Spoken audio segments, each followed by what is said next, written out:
LiDAR, atau Light Detection and Ranging, adalah teknologi yang menggunakan sinar laser untuk mengukur jarak antara sensor dan objek. Dengan mengirimkan pulsa cahaya dan mengukur waktu kembali, LiDAR dapat menghasilkan data 3D yang sangat akurat. Teknologi ini banyak digunakan untuk pemetaan, survei, dan pemantauan lingkungan, seperti mengukur topografi tanah atau memetakan vegetasi dan bangunan. Sebelumnya, untuk memetakan suatu wilayah, sensor LiDAR hanya bisa dipasang di pesawat udara. Namun, dengan hadirnya LiDAR drone, teknologi ini memungkinkan penggunaan drone tanpa awak, baik itu jenis kopter maupun fixed wing, yang dilengkapi dengan sensor LiDAR, membuat proses pemetaan wilayah menjadi lebih cepat dan efisien. LiDAR drone dapat digunakan untuk surveiing ke medan yang sulit dijangkau, seperti di hutan, pegunungan, dan daerah terpencil lainnya, hanya dengan terbang dari udara. Bahkan pada drone fixed wing, memiliki daya jangkau terbang hingga 360 hektar dalam sekali terbang. Namun kali ini, kita akan menjelaskan tentang drone LiDAR quadcopter dari DJI Matrice 350 RTK dan LiDAR Zenmuse L2. Saat melakukan survei dengan drone LiDAR, sejumlah peralatan penting seperti battery station, base station RTK, tripod, dan lainnya perlu dibawa dengan hati-hati. Untuk memastikan semua peralatan dan tim survei dapat tiba dengan aman di titik terbang yang telah ditentukan, diperlukan kendaraan yang mumpuni agar dapat menghadapi berbagai medan yang akan dilalui. Kendaraan yang tepat akan menjadi kunci kelancaran perjalanan menuju lokasi yang mungkin menantang, memastikan semuanya siap untuk melakukan survei dengan optimal. Pembuatan flight mission bisa dilakukan di laptop atau langsung dari remote control sesuai area yang diinginkan. Sebelum menerbangkan drone LiDAR, ada beberapa langkah penting yang harus dilakukan. Pertama, gunakan drone kecil seperti drone Mavic 3 atau sejenisnya untuk memetakan area dan mendeteksi rintangan seperti bukit, pohon, tower BTS Sutet, kabel udara bertegangan tinggi, dan bangunan yang bisa membahayakan drone LiDAR. Pastikan juga cuaca sekitar aman untuk survei. Setelah itu, isi checklist form pre-flight dan pastikan kalibrasi serta pengaturan keamanan terbang sudah benar. Setelah remote control terhubung ke drone, tentukan terlebih dahulu metode survei yang akan digunakan, yaitu metode RTK atau Real-Time Kinematic dan metode PPK atau Post-Process Kinematic. Tentukan salah satunya dan lakukan take-off setelah semua prosedur di atas dilakukan. Survei di area terbatas seperti bandara, kawasan militer, dan objek vital memerlukan izin khusus, seperti NOTAM. NOTAM memberi informasi penting tentang potensi bahaya, cuaca buruk, atau penutupan jalur terbang, yang dapat mempengaruhi penerbangan.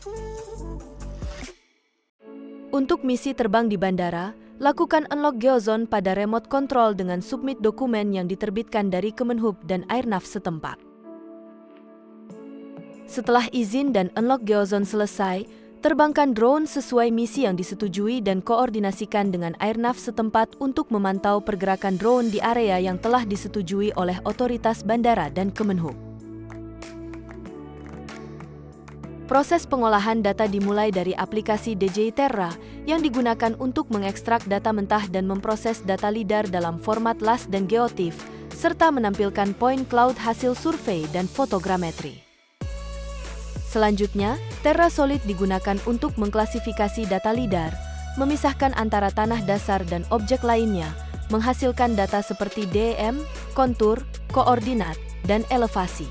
Terakhir, Civil 3D digunakan untuk menghitung volume cat and fill dari data LiDAR yang telah terklasifikasi, sekaligus superimpose data LiDAR dengan desain proyek. Proses ini memastikan hasil yang akurat dan optimal untuk perencanaan dan konstruksi.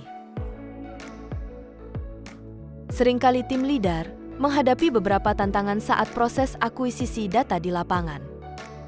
Di antaranya, masalah logistik, baterai drone LiDAR yang berat, kurang lebih 25 kg, harus dibawa dalam koper charging station.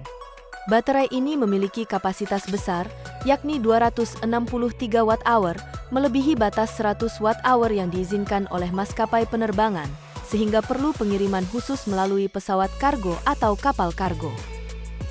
Cuaca buruk, seperti hujan, angin kencang, dan debu, juga dapat mengganggu penerbangan drone, mempengaruhi visibilitas, dan dapat merusak kualitas data pemetaan. Akses ke lokasi survei yang sulit membutuhkan dukungan logistik yang memadai, terutama kendaraan saat di lapangan, untuk membawa tim dan peralatan ke medan yang berat. Kemudian, semakin luas area survei, semakin banyak titik GCP yang harus dibuat untuk memastikan data akurat.